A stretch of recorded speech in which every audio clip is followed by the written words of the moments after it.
entier. Solidarité avec les femmes du monde entier. Bonjour à toutes et à tous, soyez les bienvenus. Bienvenue à ce rassemblement en solidarité avec les femmes afghanes et les femmes du monde. Hier, pour ceux qui étaient là, il y avait une magnifique conférence de presse, plein d'intérêt et d'enseignement. Ça a permis une fois de plus d'augmenter les consciences. Sans plus tarder, je cède la place à Jamila Benhabib, qu'on ne présente plus. Jamila, à toi l'honneur. Merci d'être venu à ce rassemblement pour exprimer d'abord et avant tout notre solidarité concrète, agissante avec les femmes d'Afghanistan dont la vie a été encore une fois bousculée en raison de la prise du pouvoir et de la maîtrise du territoire par les talibans, qui nie tout simplement la dignité des femmes et qui remet en cause le droit à la vie des femmes, le droit à la sécurité, le droit à des soins, le droit à l'éducation, bref, tous les droits fondamentaux des femmes sont niés. Évidemment, on ne peut pas rester indifférente à la condition de nos sœurs afghanes. Nous sommes extrêmement préoccupés, nous sommes interpellés parce que nous considérons que les reculs en Afghanistan auront aussi un retentissement partout dans le monde. Parce que nous considérons que lorsque les droits des femmes reculent dans une partie du monde, ce sont nos droits à toutes et à tous qui reculent. Parce que nous considérons que nous formons une chaîne humaine. Parce que oui, nous pensons que les droits universels sont des droits fondamentaux et que ce sont des droits inviolables. Pour autant, nous avons bien vu le bal diplomatique. Nous avons bien vu qu'il y a des États qui sont prêts à reconnaître ce régime. Nous avons bien vu aussi avec quelle précipitation différents pays européens, différents pays occidentaux ont quitté l'Afghanistan dans une grande cacophonie, abandonnant sa société et laissant le chaos s'installer. Nous refusons d'être mis face à ce fait accompli. On dit non à la lâcheté, on dit non à l'abandon, on dit oui à notre responsabilité collective. Nous ne pouvons pas laisser d'autres humains en Afghanistan et partout ailleurs dans le monde subir une telle barbarie. Donc c'est pour ça que nous unissons aujourd'hui nos voix pour tout simplement lancer une série d'actions. Celle-ci est la première de toute une série d'actions que nous allons mener dans les prochains mois pour que le régime des talibans ne soit pas reconnu. Parce que nous ne voulons pas d'un tel État dans le monde, parce qu'un tel État dans le monde en 2021 n'a pas le droit d'exister. Et honte à tous les États qui font semblant en réalité de préparer le terrain pour la reconnaissance de ce régime. I thank Jamila and all of you who signed the appeal for organizing this event, because we have seen what happens in Afghanistan time and again over the last 40 years, from Iran to Algeria, to Egypt and so on. In many of those countries, everywhere where Islamists came to power, the first move they did was to ban women from participating in life, to ban them from to just live their lives in public and private, to make their own choices, to participate in society.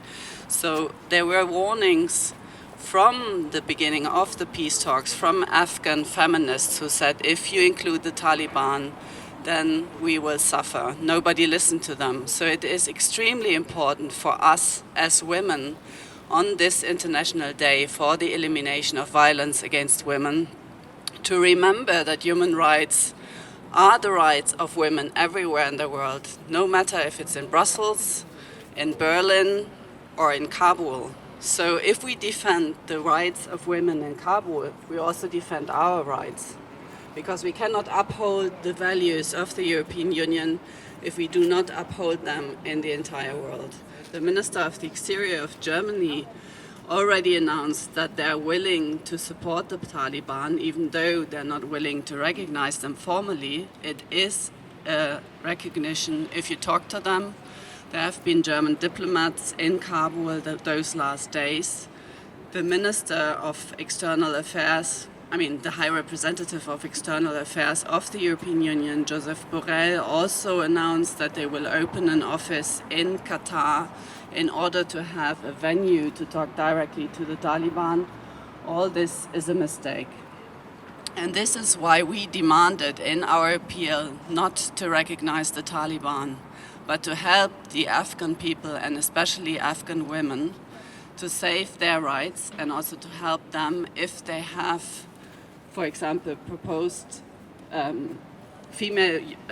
women's rights during those last years to save them from being prosecuted. At the moment, there are more than 200 former female judges in Afghanistan in hiding because they're being prosecuted and persecuted by the Taliban. They're in danger of being killed, as much as female journalists, artists, musicians, and so on. And we do not forget those women. So this is also why it's so important that all of you came, all of you signed, to show that they're not forgotten and to always, and this is what Jamila said we will do during the coming weeks and months, to remember and to give them a voice if they're not being heard.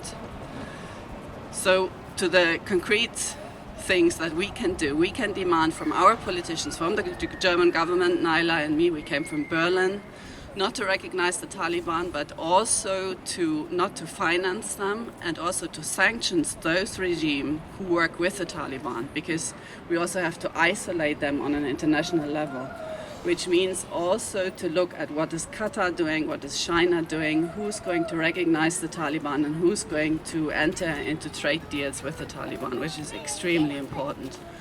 And of course, on a local and national level, to always go into public, to talk to your deputies, to members of parliaments, be it on the European level or the national level, and to demand of them to stand up and to voice our concerns, so that also the Afghan women know that they will never be forgotten. So thank you very much again for inviting us. Bonjour à toutes et à tous, je suis Françoise Morvan, je viens de Paris, je représente la LDIF et le MPCT, donc la Ligue des droits internationaux des femmes qui a été créée par Simone de Beauvoir, et également le mouvement pour la paix contre le terrorisme qui a été créé en 2003 et qui lutte contre le terrorisme. Ce que nous voulons aujourd'hui par ma présence, parce que ces deux associations ont signé l'appel, c'est, comme nous le faisons d'habitude, être en solidarité évidemment avec les femmes, évidemment avec les victimes du terrorisme, mais aussi, surtout, lutter contre l'apartheid sexuel. Donc c'est vrai qu'à la LDIF, nous avons l'habitude de lutter et de dire que l'apartheid sexuel dans le sport ne doit pas ne doit pas être. L'apartheid sexuel pour nous, c'est-à-dire c'est l'emmurement des femmes, c'est l'invisibilisation des femmes dans l'espace public. Et pour nous, ça, c'est inacceptable. Et ce que nous voulons, en signant cet appel, c'est qu'aucun pays dans le monde ne reconnaisse ce régime qui ne permet pas aux femmes l'éducation et ne lui permet pas de travailler et de vivre une vie normale. Voilà ce que je voulais dire aujourd'hui.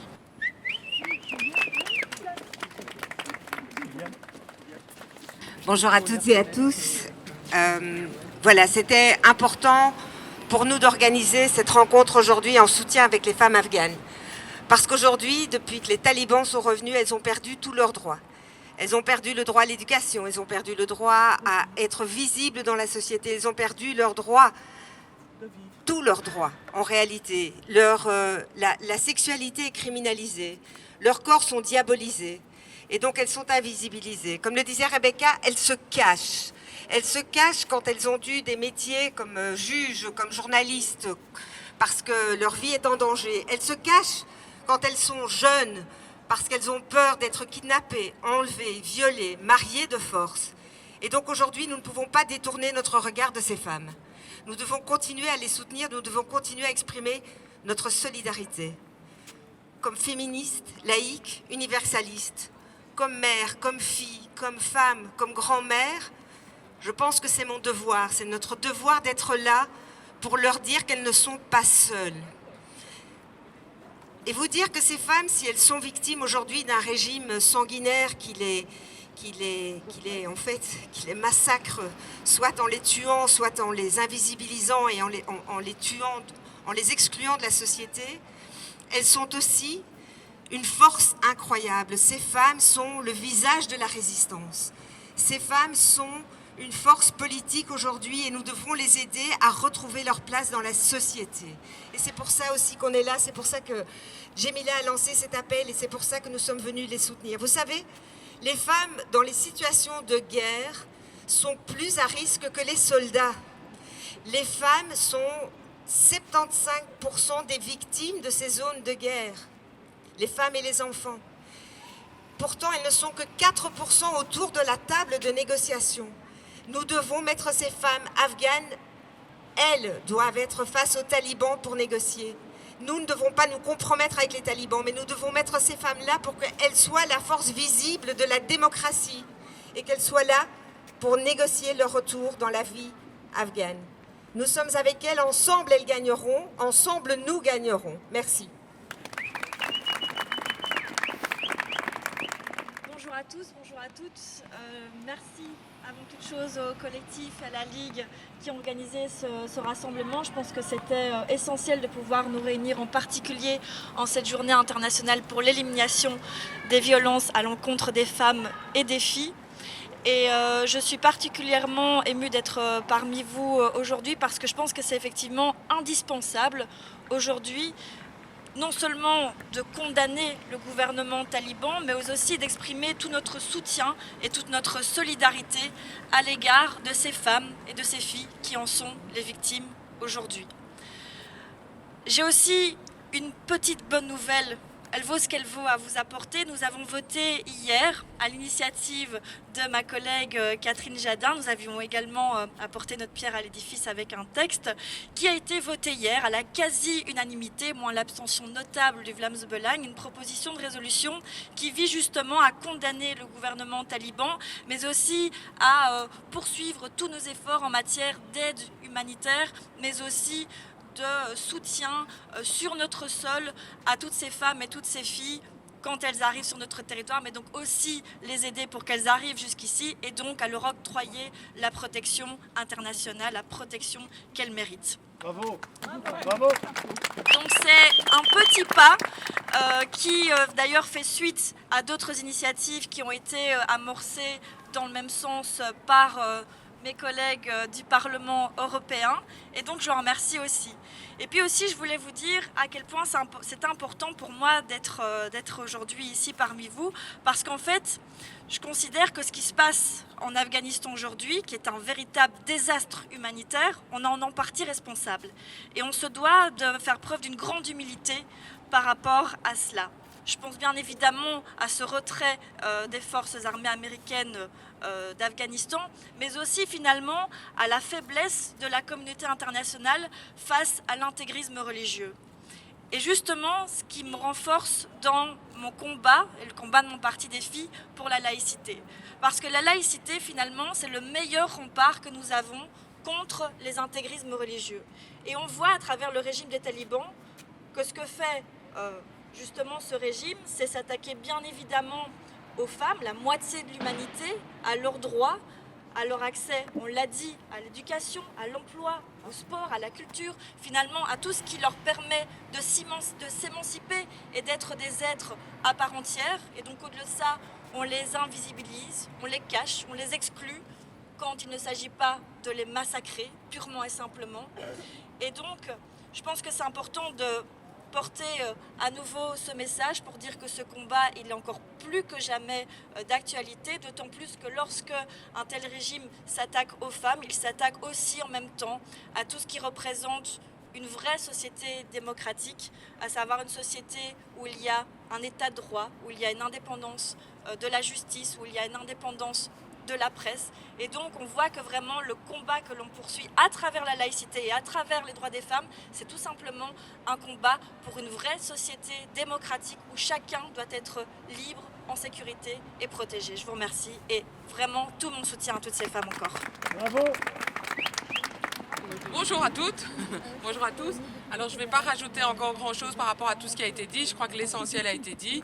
Moi ce que j'ai envie de dire, et c'est plutôt souligner ceci, c'est qu'on est là, c'est qu'on a déjà travaillé, en tout cas le centre communautaire laïque juif David Susskind avec le collectif Laïcité Yala, et que je crois qu'on doit vraiment bien se mettre en tête qu'ici c'est un point de départ et que on ne doit pas juste venir dans un moment, dans une volonté d'exprimer quelque chose, ça va être un combat qui sera long, qui sera dur et où on devra être courageux, persévérant. Et donc c'est plutôt cette mobilisation-là, puisque tout ce qui est essentiel a été dit avant moi, je pense qu'on doit juste se dire que c'est sur la durée qu'on doit tenir et ensemble on est plus fort. Et donc voilà, merci à toutes, merci à Jamila et au collectif. Rebonjour à tout le monde. Depuis hier, on se mobilise pour ces femmes. Mais je pense qu'en se mobilisant pour ces femmes, on se mobilise pour toutes les femmes du monde, en particulier les femmes du monde musulman. Nous, on se bat pour une certaine liberté, mais cette liberté, c'est les femmes. Et il faut faire absolument tout pour qu'elles existent. Parce que c'est elles qui donnent la vie. Merci. Moi, je suis venue en Belgique en 74, après avoir fui un pays communiste en 68. Donc je me positionne aujourd'hui pas nécessairement comme une femme, mais comme quelqu'un qui à l'époque ne comprenait pas que personne ne se mobilisait. Et je pense qu'à chaque fois que la démocratie est en danger dans le monde, et ça a été dit à plusieurs reprises, que les femmes sont finalement la première cible de cette perte de démocratie, je pense qu'il faut le dire, qu'il faut se mobiliser et qu'il ne faut plus se taire. Parce que je pense que quelqu'un a dit qu'il faut mettre les femmes autour de la table pour négocier. Je pense que les femmes restent partout encore minoritaires dans les organes de décision. Et il est enfin temps de nous laisser entendre, d'agir et d'être fiers de ce que nous sommes, notamment parce que nous donnons la vie et il faut que cette vie soit préservée, qu'elle soit protégée. Voilà, et merci, bravo à toutes, nous ne sommes pas nombreuses. Je pense qu'il faut vraiment que nous soyons beaucoup plus visibles, beaucoup plus présentes, beaucoup plus actives. Merci à vous toutes. En fait, c'est aussi très difficile maintenant d'ajouter quelque chose, mais peut-être juste quelques points encore que je vais répéter. En Allemagne, nous sommes, en tout cas les féministes, nous soutenons la revendication des femmes afghanes, c'est-à-dire que nous refusons toute négociation avec les talibans. Et il est hors de question que les gouvernements européens ignorent cette voix des femmes afghanes. Elles ont eu le courage, malgré le grand danger qu'elles mènent depuis des années, et aujourd'hui encore plus, de sortir la tête découverte dans la rue, d'élever leur voix, de revendiquer leur droit à la vie dans la dignité. Et il est nécessaire que nous les soutenons parce que ce sont vraiment de grandes résistantes qui servent de modèle pour les petites filles afghanes, mais aussi pour nous ici. Et nous devons les soutenir et nous devons rappeler à nos gouvernements qu'il est hors de question d'ignorer la voix des femmes afghanes. Bonjour à tous, bonjour à toutes. Il suffit de s'imaginer pendant quelques secondes d'être là, en Afghanistan, et d'imaginer la vie de chaque femme, de chaque enfant, pour être présent, se mobiliser et vraiment, vraiment faire tout ce que nous pouvons pour les aider. Alors merci à toutes et à tous d'être venus, d'avoir bravé le froid. L'appel continue de circuler ici et là, donc n'hésitez pas à le signer, n'hésitez pas à le partager, n'hésitez pas à le publiciser. Évidemment, comme je l'ai dit, et comme Emmanuel aussi a insisté là-dessus, ce n'est que la première action d'une longue série d'autres actions, parce qu'il ne faut pas se faire d'illusions. Ça va être long, ça va être compliqué, ça va être difficile, mais nous avons déjà relevé de nombreux défis et celui-là aussi nous allons essayer de le relever. D'abord, nous n'avons pas le choix que de le relever pour le bien des femmes afghanes, de la population afghane, mais aussi pour le bien de l'humanité, pour le bien du monde entier, parce que si demain l'Afghanistan devient le foyer du terrorisme, eh bien le terrorisme, vous le savez, il se répand ici et là. Donc nous voulons la paix, nous voulons la liberté, nous voulons l'égalité, nous voulons la dignité, nous voulons le droit à la vie, nous voulons le droit à l'éducation. Et ça commence dès la petite enfance. Donc oui, pour le droit, pour tous ces droits, pour les filles et pour les femmes. Merci infiniment d'être venus et je vous dis à très bientôt, à la prochaine fois. Merci infiniment.